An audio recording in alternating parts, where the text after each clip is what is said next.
And Lyle, I mean, you've been in band management for a couple of years now, trying to, bands want it all like right away. Like, I mean, there's all these different struggles to that side of developing artists. So, I mean, everybody wants it right away. The promoter wants it right away because they're putting, $3,000, $4,000, $5,000 plus their staff, plus their night. Maybe they're putting whatever they're putting out for the artist. They're putting out advertising. They're putting out, if your band's not going to be there or your DJ is not going to be there, someone else should be in there that can do the business. That's how they're looking at it. They want something in there that is going to do the business.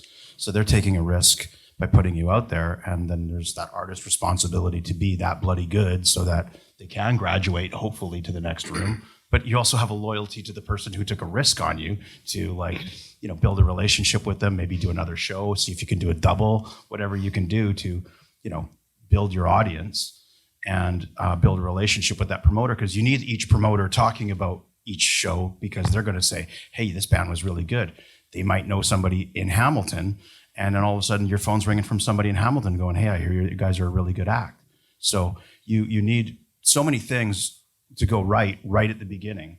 So it still comes down to the people who sing and write and perform have got to be fantastic performers. They've got to have songs. They've got to have audience, whether it's small or whether it's small and growing. That's every artist is in the audience business in today's modern music business, because you have an audience on social and you have an audience on Spotify, iTunes, Google, etc., and YouTube. So you've got all these audiences you're playing with. They could be very different. There's people who don't use Spotify that use YouTube and vice versa.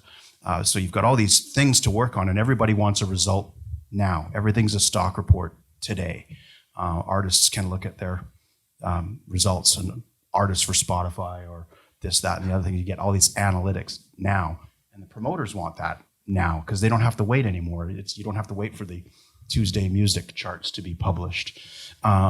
It's a very, very now business, and so it is difficult. And at the end of the day, this is the entertainment business. So be bloody entertaining. Well, too, you have to realize too that nobody is actually waiting for a really shitty song. No. Strange, eh? And so many bands spend more time on their actual social media thing. If they just actually sat and actually turned off all of their data and learned how to properly write a song. Led Zeppelin didn't make it on a Facebook. No. Zeppelin, Jackson Brown. They made it because they had songs. Yeah, because they had songs and performances. They didn't have a phone that was always actually by you. They would spend hours and days learning how to write songs. Yeah. And Garth, I believe we have a program for that. Yes. In case anyone's interested in the artist development program. Yes. So to back up part of this really quick about the modern business, but also the business in general, I've talked about this with some of you on the panel here before, but it's very interesting. Modern statistic is, of course, everybody knows what Spotify is, but Spotify itself admitted that 97% of the content that they put up in the last 12 months, 97% of it will struggle to have 100,000 streams worldwide. Yeah. Wow. I think that's low too. Yeah, I agree. So I think it's low. Struggle. Like most people, most artists will get to, 10, 20,000 and good. They're building an audience. That's what the game is. But it'll take a year or two sometimes for an independent artist playing local clubs, opening up for cool international or Canadian national bands to get to 100,000 on one song. Yeah. And if you write a great song, that'll happen overnight.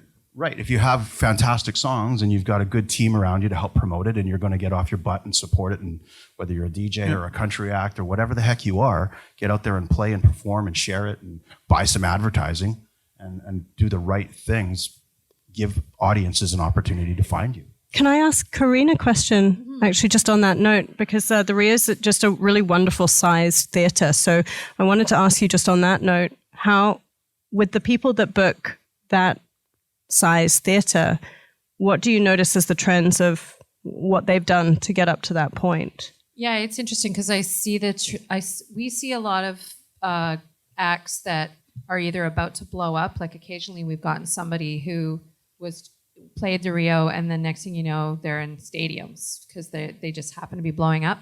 And then you see artists like Willow Smith, who I think she was so, inexperienced in performing in live spaces that there was a lot of trepidation from her people and all of this stuff about how the show was going to go, and so you really felt like someone like her needed a smaller venue, actually, like she can draw the crowd because she's Willow Smith, but then she didn't have the experience, like you're saying, of just playing live shows. So that's kind of the issues of the different sizes of venues. That if you like, I think that's kind of the problem of having too few venues. If you have lots, I'm sure of Dave, you could attest to that. Like, there's so many times you're like, are we playing the right venue tonight? Sometimes it's too small. Sometimes it's too big. yeah, Yeah. No, it's a great point, and this is why having a good team on your side is so crucial, because your agent will prevent you from making those mistakes.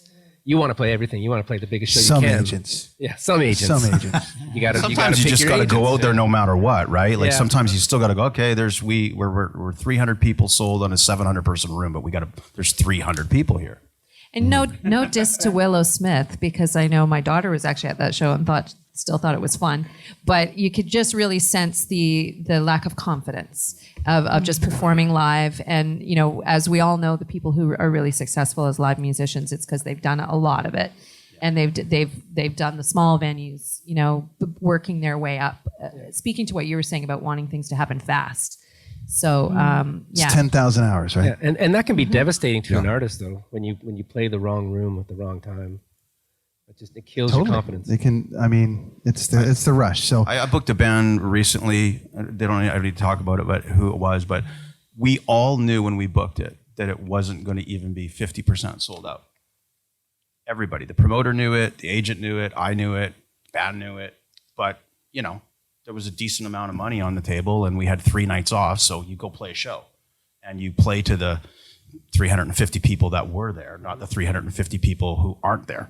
So you still have to be in the audience business and take care of the fans that are enjoying you, laying down their money, coming out, and this happened to be on a Sunday night. And it's like you still got to be, again, in the business of entertaining and connecting with your audience. Yeah, I did a band that actually headline leads 60 to 70,000 people. They played the actual Commodore here, 1,000 people, the same show. It was insane that it was like, you guys. Biffy Clyro? Yeah. some of the Vogue, it was great. Yeah. Same, 60,000 people. And when they came here, it was the exact same show, and it was even harder. Like, you actually gave it, So everybody has to entertain. There's no off night, because you know what? Somebody might actually see that band, and then that could be the extra kicking stone to get you to the top. Right. Yeah. One of the interesting things that I'm seeing lately, guys, is bands are now, because of the lack of venues in Vancouver, or certainly the lack of venues that are maybe 100 to 200 people, which is what, if you're putting together a bill and you've got 2 other bands that you want to play with, and you've got 3 bands, and between the 3, you're thinking, okay, well, we should be able to get at least 100 people out. Because there's that lack of the venues in Vancouver, I'm starting to see now bands are just doing house parties. Yeah. They're literally playing a house, which is not a bad thing. Todd, my band was huge in house parties. We went copper, man. Back to what Doug was saying. I can't remember what the point was. I remember you were saying something, and I was like, man, I want to get this the house party thing in, and the point of the house party is, you'll remember the house party before you're going to remember the media club. Scatterheart was like that. Scatterheart did all the great. You guys, your singer had wings. But that was a thing. Yes, he did. But I'm saying it was like you guys were going at that. It was rad. I mean, the band was totally they looked amazing at the Commodore when it got to that point, and you broke it in so many different levels. Yeah, you guys were on the grassroots level, and I think you were at the tail end of that. Yeah, and a lot of that was taking chances. Put it this way, when you're a band and you're going to buy, okay, so you're relatively unknown, maybe in mainstream, so you approach the venue and you say, okay, we're going to sell this place out. And you, of course, they're pretty hesitant and pretty looking at you a little cross-eyed, like, oh, really? And I said, yes, we're going to sell this place out. Give us top dollar for this show. if they're offering you low buck, it's up to the band to all of a sudden go, okay, we're confident we can sell the place out. How much is it for your room? I'll buy your room for the night. Right. What's the And sound guy? I'm What's taking everything. That's how confident you got to be. That's how confident you got to be. Welcome to the new big and band so deal. for that band, how much did you use social media? Was that even a factor into breaking the band? At that point in time, translating social media to real world was an interesting mix that was going on, because I was of the old school, which is like shake somebody's hand, give them a ticket, you know they're going to be at the show. Right. Crush the show. Yeah. So it was a lot of like, hand to hand and old school hand billing and stuff like that. But then social media was just taking off, and that was Wes, our bass player. Well, he's an internet guy, so he was more pushing the online thing. So our band was kind of this hybrid thing at that time, when social media was kind of a newer type way to promote. And now I think it's flipped the other way, where everything is very social media. But I still believe that the flake factor is way higher in social media or digital than face to face or contact. Yeah. And Doug, that was only 2 years ago. 100%. Oh, the good old. Thanks for stopping by, friends, to the Brenton on Tour podcast channel on YouTube. Coffee, music, travel, life, all of those things. One page, lots of guests, lots of chatter. We talk about all of it. If you like it, subscribe, hit the thumbs up button, leave a comment. I'll get back to you. Thanks, friends. See you next time.